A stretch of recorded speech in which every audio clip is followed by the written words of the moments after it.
ഇനി നമുക്ക് ഈ സുഡിയോന്ന് മേടിച്ച ടോപ്പിന് ഒരു സ്ക്രഞ്ചി ഉണ്ടാക്കിയാലോ?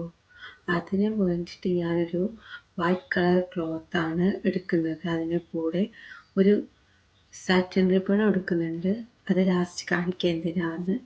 ആദ്യം നമ്മൾ ഈ വൈറ്റ് കളർ ക്ലോത്ത് ഞാൻ 18 ഇഞ്ചസാണ് എടുത്തിട്ടുള്ളത്. അത് രണ്ടായിട്ട് മടക്കിയിട്ട് ഞാൻ സൂചി വെച്ചിട്ട് തുന്നി കൊടുക്കുക ചെയ്യുന്നത്.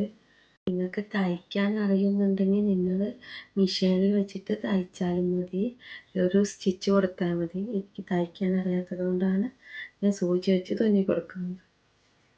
സൂചി വെച്ച് തുന്നുമ്പോൾ കയ്യിൽ സൂചി തട്ടാതെ നോക്കണം. മുഴുവനായിട്ട് തുന്നിയതിന് ശേഷം തുന്നിയ ഭാഗം അകത്തേക്ക് ആക്കിയിട്ട് നല്ല വശം പുറത്തേക്ക് ആക്കാൻ വേണ്ടിയിട്ട് നമ്മൾ ഉള്ളിൽ കൂടെ വലിക്കുക. നമുക്ക് നല്ല വശം പുറത്തേക്ക് കിട്ടും. അതിന് ശേഷം നമ്മൾ അലാസ്റ്റിക് ഇടുക. അലാസ്റ്റിക് ഇടുമ്പോൾ നമ്മൾ പിന്ന് വെച്ചിട്ട് ഉള്ളിൽ കൂടെ എടുക്കുകയാണെങ്കിൽ വേഗം കഴിയും. എന്നിട്ട് നമ്മൾ അലാസ്റ്റിക്കിന് രണ്ട് സൈഡും തുന്നി കൊടുക്കുക. ബാക്കിയുള്ള സൈഡ് ഉള്ളിലേക്കാക്കി തുന്നി കൊടുക്കുക. അപ്പോൾ നമുക്ക് സ്ക്രഞ്ച് കിട്ടും. ഇനി നമുക്ക് ഈ സ്ക്രഞ്ചിയിൽ കുറച്ച് അലങ്കാരപ്പണിക്ക് വേണ്ടിയിട്ട് ലൈസിൻ്റെ രണ്ട് അറ്റത്തും നമുക്ക് ഒരു പൂക്കൾ വയ്ക്കാം. അതിന് താഴെ നമ്മൾ വരയിൽ വയ്ക്കുമ്പോൾ കിടക്കണ കാണാൻ നല്ല രസമായില്ലേ?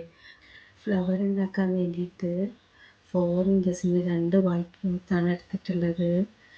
സ്ക്രഞ്ച് ചെയ്ത പോലെ തന്നെ പകുതി മടക്കിയിട്ട് നമ്മൾ തുന്നി കൊടുക്കുക ചെയ്യുന്നത്. ഞാൻ സൂചി വെച്ചാൽ തുന്നുന്നത്. നിങ്ങളുടെ കയ്യിൽ നിങ്ങൾക്ക് മെഷീനിൽ തയ്ക്കാൻ അറിയെങ്കിൽ നിങ്ങൾക്ക് അങ്ങനെ തയ്ക്കാം. അങ്ങനെ തയ്ക്കുന്നതായിരിക്കും കുറച്ചും കൂടി സുഖം. മുഴുവനായിട്ടും തുന്നിയതിന് ശേഷം നമ്മൾ നേരത്തെ ചെയ്ത പോലെ തുന്നിയ ഭാഗം ഉള്ളിലേക്കാക്കിയിട്ട് പകുതി വരെ മടക്കുക. മുഴുവനായിട്ടും പുറത്തേക്ക് എടുക്കണ്ട. ലൈസ് നമ്മൾ നല്ല സൈഡിൽ കൂടെ ഇട്ടിട്ട് തുന്നാത്ത സൈഡ് ഉണ്ടല്ലോ, അവിടേക്ക് എത്തുന്ന പോലെ ഇടുക. അതിന് നമുക്ക് വേണമെങ്കിൽ പെൻസിലൊക്കെ ഉപയോഗിക്കുക, അല്ലെങ്കിൽ പെന്ന് ഉപയോഗിച്ചിട്ടൊക്കെ ഇടാൻ പറ്റും. അങ്ങനെ ഇട്ടിട്ട് നമ്മൾ അവിടെ തുന്നി കൊടുക്കുക. തുന്നുമ്പോൾ കുറച്ച് ചുളിവൊക്കെ വരുത്തി മടക്കി തുന്നിയിട്ടുണ്ടെങ്കിൽ പൂ കാണാൻ ലാസ്റ്റ് നല്ല ഭംഗിയുണ്ടായിരിക്കും. അതിനുശേഷം നമ്മൾ തുന്നിയ ഭാഗം ഉള്ളിലേക്കാക്കിയിട്ട് നല്ല ഭാഗം പുറത്തേക്കാക്കുക. അങ്ങനെ നമ്മൾ റിബണിൻ്റെ രണ്ട് സൈഡിലും പൂവുണ്ടാക്കുക.